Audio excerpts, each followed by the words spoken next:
करना कि 21 जुलाई को मैं वापस जिंदा लौटूं। तू मेरे पागल कजिन को तो जानती है ना। ये मैसेज सामिया शाहिद ने अपने एक दोस्त को भेजा था जब वो दुबई से पाकिस्तान गई हुई थी।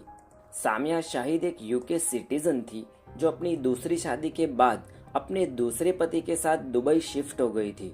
तो फिर ऐसा क्या हो गया कि सामिया को अपने ही परिवार के पास जाने से डर लगने लगा, और इस डर के बावजूद वो गई ही क्यों? क्यों एक माँ बाप के लिए समाज में अपनी इज्जत अपनी सगी औलाद से ज्यादा मायने रखती है? आज हम सामिया शाहिद के इसके बारे में बात तो करेंगे ही, साथ में उसके एक ऐसी गलती के बारे में भी जानेंगे जिसकी कीमत सामिया को अपनी जान देकर चुकानी पड़ी। पिछले कुछ समय में मैंने अपने चैनल पर कई सारे ऑनर किलिंग केसेस को कवर किए हैं, जिसका एक प्लेलिस्ट तक बनाया है, जिसे आप इस वीडियो के पूरा होने के बाद राइट साइड पर दिखाए गए प्लेलिस्ट पर क्लिक करके देख सकते हैं। सामिया शाहिद का जन्म 15 नवंबर साल 1987 में यूके के ब्रैडफोर्ड में हुआ था। सामिया का पूरा परिवार पाकिस्तान के पंजाब के एक छोटे से गांव पंडोरी का रहने वाला था, जो पिछले कई सालों से यूके में रहता था। यूके में इस परिवार ने काफी ज्यादा दौलत और शोहरत कमाई थी। सामिया के पिता चौधरी मोहम्मद शाहिद का ब्रैडफोर्ड में कार रेंटल का बिजनेस था। उनके पास अपनी खुद की लिमोजिन तक थी जिसे वो भाड़े पर दिया करते थे। सामिया की मां इम्तियाज के 5 भाई थे जो भी ब्रैडफोर्ड में ही रहते थे। सामिया काफी खुशमिजाज और फ्रैंक लड़की थी। लोग उसे बबली नाम से जानते थे और वो अपने पिता की सबसे प्यारी बेटी थी। सामिया की एक और बहन थी मदीहा, पर सामिया अपने पिता के लिए डैडीज गर्ल थी। सामिया ने यूके में रहते हुए वेस्टर्न एजुकेशन हासिल किया और पढ़ाई पूरी करने के बाद वो ब्यूटिशियन के तौर पर काम भी करने लगी थी। हालांकि सामिया को काम करने की या पैसे कमाने की कोई ज़रूरत नहीं थी। उसके जितने भी एक्सपेंसेस थे वो तो उसके पिता ही पूरे किया करते थे। सामिया तो बस अपने शौक के लिए काम करती थी। सामिया को गाड़ी तेज रफ्तार से चलाने का शौक था। हालांकि उसे ड्राइविंग करने की परमिशन नहीं थी, पर कभी कभी वो अपने किसी दोस्त की या रेंटल कार लेकर अपने शौक पूरे कर लेती थी। कुल मिलाकर 2 चीजें थी। सामिया अपने परिवार की लाडली भी थी और दूसरा ये कि उसका परिवार कुछ हद तक स्ट्रिक्ट भी था। बाकी सब कुछ ठीक चल रहा था। साल 2012 में जब सामिया 25 साल की हुई तब उसके परिवार ने सामिया की शादी के बारे में सोचा, और जाहिर सी बात है कि 25 साल की सामिया को शादी अपने माँ बाप के चुने हुए दूल्हे से ही करनी थी, क्योंकि कल्चर। सामिया के माँ बाप ने उसके लिए मोहम्मद शकील को चुना। मोहम्मद शकील सामिया का फर्स्ट कजिन था, उसकी सगी बुआ का लड़का था, और वो पाकिस्तान के पंडोरी का ही रहने वाला था, जहां सामिया के माँ बाप यूके शिफ्ट होने से पहले रहते थे। इतना ही नहीं, वो अभी अभी किसी को जमीन के झगड़े में गोली मारने के जुर्म में जेल जाके आया था। अब आप सोच के देखिए, एक यूके में रहने वाली मॉडर्न और एजुकेटेड लड़की की शादी कोई पाकिस्तान जैसे देश के छोटे से गांव में एक क्रिमिनल के साथ क्यों करवाएगा? खैर, सामिया ने भी अपनी मर्जी से या माँ बाप के प्रेशर में आकर शकील को अपने दूल्हे के रूप में स्वीकार कर लिया। साथ ही उसने अपनी शादी के लिए यूके में ही शॉपिंग करना शुरू कर दिया। फरवरी 2012 के अंतिम सप्ताह में पूरा परिवार सामिया की शादी के लिए पाकिस्तान चला गया। काफी धूमधाम के साथ 27 फरवरी को दोनों की शादी कराई गई। इस शादी में मोहम्मद शाहिद चौधरी यानी सामिया के पिता ने बेहद खर्चा किया। यूके में रहने वाले हर एक रिश्तेदार को बुलाया गया। 4 दिन तक लगातार इनकी शादी की अलग अलग सेरेमनी रखी गई। मोहम्मद शाहिद चौधरी ने अपनी प्यारी सी बेटी सामिया और उसके पति को अपना पुश्तैनी घर तोहफे के तौर पर दे दिया, जहां शादी के बाद दोनों मियाँ बीवी रहने लगे। 4 महीने तक सामिया अपने पति शकील के साथ इसी घर में रही। जून 2012 में सामिया वापस यूके चली गई। वहां जाकर उसे अपने पति के लिए वीजा का इंतजाम करना था। उनकी शादी की जो भी लीगल प्रोसीडिंग थी वो सब करनी थी और अपने पतिदेव को पाकिस्तान से यूके लाना था। पर यहीं से इस नॉर्मल सी दिखने वाली कहानी में ट्विस्ट आता है। जून 2012 में सामिया पाकिस्तान से यूके वापस आती हैं, पर उसे अपने पति के वीजा के लिए जो कुछ भी कार्रवाई करनी थी उसे करने की कोई जल्दी नहीं थी, या यूं कहो कि उसे कोई इंटरेस्ट ही नहीं था। इन लोगों ने पाकिस्तान में निकाह किया था, जो कि यूके कानून के हिसाब से कुछ मायने नहीं रखता था। यहाँ उन्हें लीगली पति पत्नी के रूप में रहने के लिए यूके में एक सिविल सेरेमनी रखनी थी और यहाँ की कोर्ट में मैरिज रजिस्टर करना था। इस दौरान सामिया के जो भी दोस्त थे उनके मुताबिक सानिया का नेचर पूरी तरह से बदला हुआ था। वो ढंग से लोगों से बातचीत तक नहीं कर पा रही थी। उसका पति शकील उसे हर वक्त अपने से वीडियो कॉल के जरिए बात करने पर मजबूर किया करता था। उसे ऐसा लग रहा था जैसे शकील पाकिस्तान में बैठे हुए भी उस पर नजर रखे हुए हैं। उसी साल अगस्त महीने में सामिया ने अपने एक दोस्त से एसएमएस के जरिए ये कहा था कि मुझे अपनी जिंदगी से नफरत हो गई है, मैं मर जाना चाहती हूँ, मैं शकील की बीवी बनके नहीं रह सकती।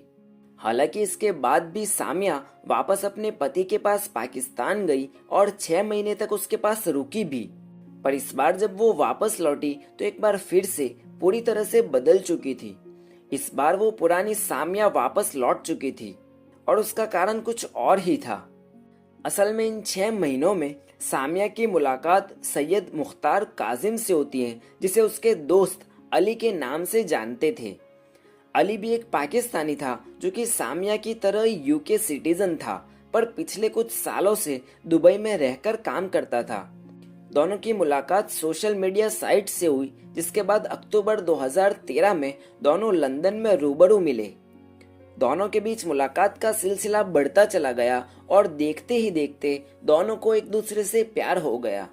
अली सामिया के लिए एक परफेक्ट हस्बैंड मटेरियल था। वो उसी के लेवल का था, पढ़ा लिखा और हैंडसम भी था और गांव में नहीं दुबई में रहता था। बस एक प्रॉब्लम था, सामिया सुन्नी मुस्लिम थी जबकि अली शिया। अब जिन लोगों को पता है उन्हें पता है कि सुन्नी मुस्लिम और शिया मुस्लिम के बीच आइडियोलॉजी में कितना डिफरेंस है।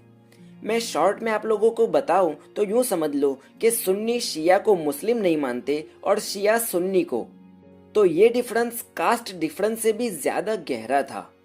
दूसरी बात ये कि सामिया पहले से ही शादीशुदा थी। वो अली से शादी करना चाहती थी, पर उसके लिए पहले शकील से डाइवोर्स लेना था।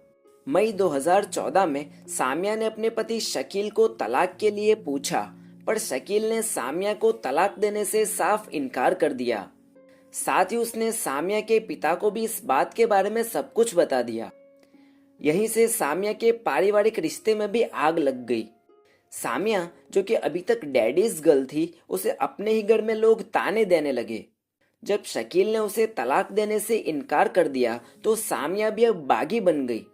उसने अपने आप को सुन्नी से शिया मुस्लिम में कन्वर्ट कर लिया और सितंबर 2014 में यूके के लीड्स शहर में चुपके से अली के साथ शादी कर ली। इस बार दोनों ने शादी यूके में की और यूके कानून के मुताबिक की, तो अब ये दोनों कायदे से पति पत्नी थे। दोनों एक दूसरे से शादी करके काफी खुश थे, पर सामिया के परिवार वाले अब शायद चुप बैठने वाले नहीं थे।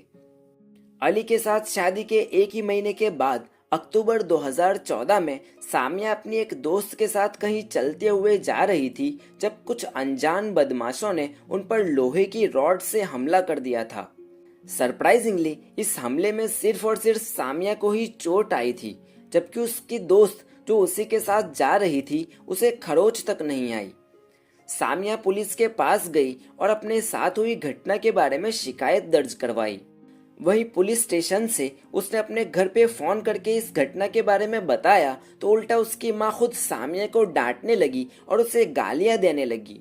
सामिया ने जानबूझकर पुलिस के सामने अपने घर पर फोन किया, क्योंकि उसे पता था कि उसके घर वालों का क्या रिएक्शन होगा और वो पुलिस को यही दिखाना चाहती थी कि उसके घर पर उसके साथ क्या बर्ताव किया जा रहा है। इधर सामिया से शादी करने के बाद अली दुबई चला जाता है। उसे भी अब अपनी बीवी के लिए वीजा का इंतजाम करना था, क्योंकि सामिया और अली की सीक्रेट शादी के बारे में सामिया के घर वालों को पता चल गया था और उन्हें पता था कि यूके में इन दोनों की जान को खतरा था। दुबई पहुंचने के एक ही महीने में अली ने सामिया के वीजा का इंतजाम कर दिया।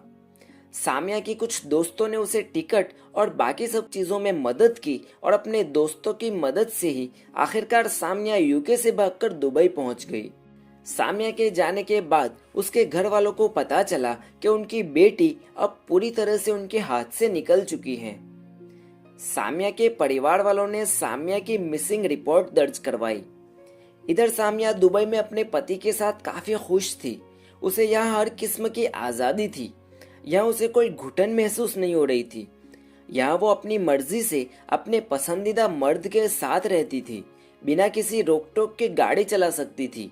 सामिया दुबई में इतनी खुश थी कि वो अपनी लाइफ के खुशनुमा पल सोशल मीडिया पर शेयर करने लगी थी। उसे अब माँ बनना था। उसे लगता था कि अगर वो माँ बन गई तो शायद उसके परिवार वाले उसे वापस अपना ले। दुबई में रहने के बाद भी उसका मन तो अभी भी अपने माँ बाप के साथ ही था। वो बार बार उन्हें फोन करने की कोशिश करती, समझाने की कोशिश करती। उसकी तमन्ना अभी भी ये थी कि उसके माँ बाप उसके पति अली को अपना ले, उसे अपना दामाद समझे, पर यह कतई मुमकिन नहीं था। उल्टा सामिया के पिता ने अली को फोन करके सामिया को छोड़ देने तक कहा। उसके माँ बाप के लिए अली दामाद तो ठीक, उनकी कास्ट या यूं कहो कि वो मुस्लिम ही नहीं था। इसी दौरान जून 2016 में शकील की मां यानी सामिया की सास और उसकी बुआ की एक लंबी बीमारी के बाद मौत हो जाती है। सामिया को अपनी बुआ से काफी लगाव था। उसके मौत की खबर सुनकर वो काफी ज्यादा उदास हो जाती है। वो अपनी बुआ के अंतिम संस्कार में शामिल होना चाहती थी, पर उसे पता था कि अब उसके लिए पाकिस्तान जाना खतरे से खाली नहीं था। शकील की मां के मरने के कुछ ही दिनों के बाद सामिया की छोटी बहन ने उसे कॉल करके बताया कि पाकिस्तान में उसके पिता की हालत भी बहुत नाजुक है और उनके पास अब शायद ज्यादा दिन नहीं बचे हैं। सामिया के पिता वैसे भी डायबिटीज के मरीज थे। अपने पिता की तबीयत के समाचार सुनकर सामिया बेचैन हो उठी। उसे अभी भी अपने पिता से बेइंतहा मोहब्बत थी। ऐसे में अगर उसके पिता को कुछ हो जाता और वो अपने पिता के आसपास नहीं रहती तो वो अपने आप को कभी माफ नहीं कर पाती। सामिया बड़ी उलझन में पड़ गई थी। उसे समझ नहीं आ रहा था कि क्या करे। काफी माथापच्ची के बाद आखिरकार उसने अपने पिता के पास पाकिस्तान जाने का फैसला कर लिया। अली सामिया के इस फैसले के खिलाफ था। उसे बहुत डर लग रहा था। उसने सामिया को पाकिस्तान जाने से मना कर दिया, पर सामिया अपना मन बना चुकी थी। उतना ही नहीं, इसकी बहन ने उसके लिए प्लेन टिकट तक बुक कर दिया था। इतने डर के साथ भी अली ने भारी मन से सामिया को एयरपोर्ट तक ड्रॉप किया। पूरा रास्ता वो उसे अपना फैसला बदलने का दबाव बनाता रहा, पर सामिया अपने आप को पाकिस्तान जाने से रोक नहीं सकी। और यही शायद सामिया की सबसे बड़ी गलती थी, जिसके बारे में हमने वीडियो की शुरुआत में बात की थी। 14 जुलाई साल 2016 के दिन सामिया पाकिस्तान में लैंड करती हैं। फ्लाइट में बैठने से पहले ही उसने अपने एक दोस्त को ये मैसेज भेजा था, pray I come back alive on 21 July, my psycho cousin you see. Pakistan में लैंड करने के बाद सबसे पहले वो अपने एक दोस्त के घर जाती हैं और एक रात वहां पर बिताती हैं। यहाँ पर वो अपना पासपोर्ट और रिटर्न टिकट अपने दोस्त के पास छोड़ देती है। क्यों, आप शायद समझ सकते होंगे। पाकिस्तान पहुंचने के बाद भी वो अली के कांस्टेंट कांटेक्ट में रहती थी। वो उसे एसएमएस और वीडियो कॉल के जरिए हर पल की जानकारी देती रहती थी। 18 जुलाई के दिन सामिया अपने पिता के साथ अपनी बुआ की कब्र पर भी गई। अगली सुबह 19 जुलाई के दिन अली ने सामिया को एक डरावने सपने के बारे में बताया जो कि उसने अगली रात देखा था। सामिया ने अली को तसल्ली दी और बताया कि यहाँ पर सब कुछ ठीक है और वो टेंशन ना ले। 2 दिन बाद वैसे भी उसे वापस आना था, पर अगले ही दिन से यानी 20 जुलाई से अचानक से सामिया ने अली के मैसेज का जवाब देना बंद कर दिया। वो उसके मैसेज को पढ़ती भी नहीं थी। जब अली ने वॉइस कॉल करने की कोशिश की तो उसका फोन भी बंद आ रहा था। अली को अब सच में टेंशन होने लगा था। उसी शाम पंडोरी पुलिस स्टेशन में एक कॉल आता है। कॉल करने वाला इंसान बताता है कि उसकी जवान बेटी की अचानक से मौत हो गई है। पुलिस जब मौके पर पहुंचती है तो देखती है कि घर की सीढ़ियों के नीचे एक महिला की लाश पड़ी हुई है। लाश के पास उस महिला की बैग पड़ी हुई थी और दूसरी तरफ उसके सैंडल। शायद वो कहीं जाने की तैयारी कर रही थी और सीढ़ी से गिर गई थी। वो सामिया थी और वो मर चुकी थी। उसके मुंह से झाग निकल रही थी। फोन करने वाला सामिया के पिता मोहम्मद शाहिद चौधरी थे। उन्होंने पुलिस को बताया कि ये महिला उनकी बेटी है और वो इस घर में अपने पति शकील के साथ रहती थी। वो सीढ़ियों से उतर रही थी, तभी शायद उसे हार्ट अटैक आया और वो गिर पड़ी। पुलिस ने सामिया के पिता को शकील के बारे में पूछा, पर वो कुछ भी जवाब नहीं दे पाए। किसी को नहीं पता था कि शकील कहाँ है। कुछ ही घंटों में सामिया की माँ और छोटी बहन यूके से पाकिस्तान आ गए। इधर सामिया का पोस्टमार्टम हुआ और उसके बाद सामिया की डेड बॉडी को उसके परिवार वालों के हवाले कर दिया गया। उसी दिन सामिया को दफना दिया गया। पुलिस रिपोर्ट के मुताबिक सामिया के शरीर पर कोई जाहिरी मारपीट या कोई अब्यूज के निशान नहीं थे। सामिया की मौत को कोई हार्ट अटैक तो कोई अस्थमेटिक अटैक का कारण बता रहा था। सामिया के किसी रिश्तेदार ने अली को फोन करके सामिया की मौत के बारे में जानकारी दी। अली को यकीन ही नहीं हो रहा था। उसे लगा कि सामिया के घर वाले उसे पाकिस्तान में शकील के साथ रखने के लिए ये सब कहानियां बना रहे हैं। अगली ही फ्लाइट से अली दुबई से पाकिस्तान आ गया। जब अली को पता चला कि सामिया असल में मर चुकी है, तब वो सीधा पंडोड़ी पुलिस स्टेशन पहुंचा और पुलिस रिपोर्ट दर्ज करवाई। अपनी कंप्लेंट में उसने बताया कि उसकी बीवी सामिया की उसी के परिवार वालों ने हत्या कर दी है। उसने पुलिस को सब कुछ बताया कि कैसे सामिया के परिवार वाले उनकी शादी के खिलाफ थे और उसे धमकियां देते रहते थे। यहाँ से पुलिस को सामिया की मौत के पीछे दाल में कुछ काला होने का अंदाजा लगा, पर शायद अब कुछ हो भी नहीं सकता था। सामिया को दफना दिया गया था। अभी तक सामिया की मौत के समाचार यूके तक पहुंच चुके थे। जब कुछ रिपोर्टर ने सामिया के पिता से अली के आरोप के बारे में सवाल किए, तो उन्होंने जवाब दिया कि उनकी बेटी शकील के साथ शादी करके बेहद खुश थी और अली एक ब्लैकमेलर हैं जो कि उन्हें और उनकी बेटी को ब्लैकमेल किया करता था। इधर अली ने किसी तरह से सामिया की ऑटोप्सी रिपोर्ट हासिल कर लिया, जिसमें साफ लिखा हुआ था कि सामिया की गर्दन पर चोट के निशान थे, साथ ही गले में स्ट्रैंगुलेशन के भी निशान थे। इतना ही नहीं, उसके प्राइवेट पार्ट से सीमन भी मिला था। इसका मतलब मारने से पहले उसके साथ सेक्सुअल इंटरकोर्स भी हुआ था। यहाँ से ये पता चला कि कैसे सामिया के परिवार ने पुलिस को पहले से ही खरीद लिया था और ऑटोप्सी रिपोर्ट को इग्नोर करते हुए सामिया की मौत को नेचुरल डेथ साबित कर दिया था और उसकी बॉडी को दफन भी कर दिया था। अली ने पाकिस्तान में रहते हुए एक प्रेस कॉन्फ्रेंस बुलाई और मीडिया के सामने सामिया की ऑटोप्सी रिपोर्ट पेश किए। अपने प्यार के कातिलों को वो ऐसे ही छोड़ देने वाला नहीं था।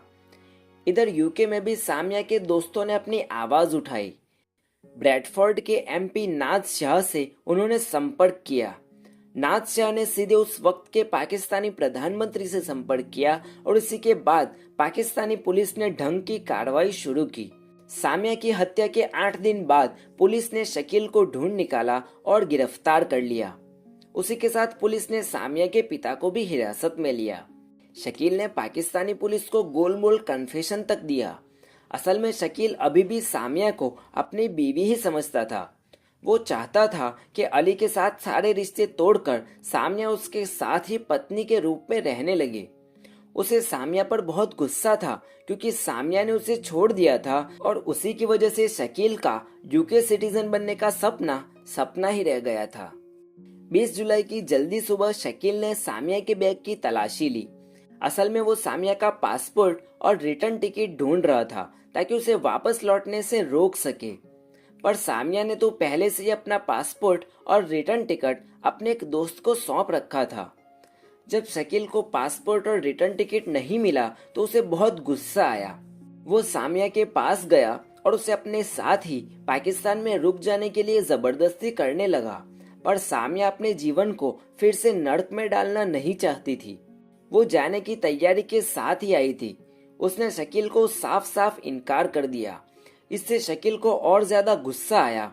उसने सामिया का गला पकड़ लिया और उसे जोर से बेड पर पटक दिया। सबसे पहले उसने सामिया का रेप किया। सामिया ने अपने आप को बचाने की पूरी कोशिश की, पर शकील के सामने वो कमजोर थी। जब सामिया ने भागने की कोशिश की तो शकील ने उसी के दुपट्टे से गला घोंटकर सामिया को मार दिया। हालांकि सामिया के पिता ने अपनी बेटी की हत्या में किसी भी प्रकार से शामिल होने की बात को नकार दिया, पर इन्वेस्टिगेटर का मानना है कि ये काम शकील ने अकेले नहीं किया था। जिस वक्त वो सामिया पर बलात्कार कर रहा था उस वक्त शायद उसके पिता उसी कमरे में थे और शायद उन्होंने सामिया को पकड़ भी रखा था। जिस वक्त शकील उसका गला दबा रहा था उस वक्त मोहम्मद शाहिद चौधरी ने अपनी बेटी के पैर पकड़ रखे थे ताकि वो भाग न सके। जिस इंसान को एक बाप बनना चाहिए था वो खुद एक भेड़िया बनकर रह गया। पर पुलिस ने क्राइम सीन को इतना बिगाड़ के रख दिया था कि उनके खिलाफ कोई ठोस सबूत नहीं मिले। पुलिस के पास अपनी इन्वेस्टिगेशन रिपोर्ट्स थी पर कोर्ट में पेश करने के लिए कोई सबूत नहीं थे। तो 2 साल जेल में बिताने के बाद सितंबर 2018 में शकील को बेल मिल गई और वो जेल से रिहा हो गया। कुछ ही महीने बाद शकील ने साल 2019 में फिर से एक बार ब्रिटिश पाकिस्तानी महिला से शादी की और फिर से एक बार यूके सिटीजनशिप के लिए अर्जी लगाई। शायद उसका अल्टीमेट गोल ही यही था। सामिया से भी उसने सिर्फ इसीलिए शादी की थी कि वो यूके जा सके।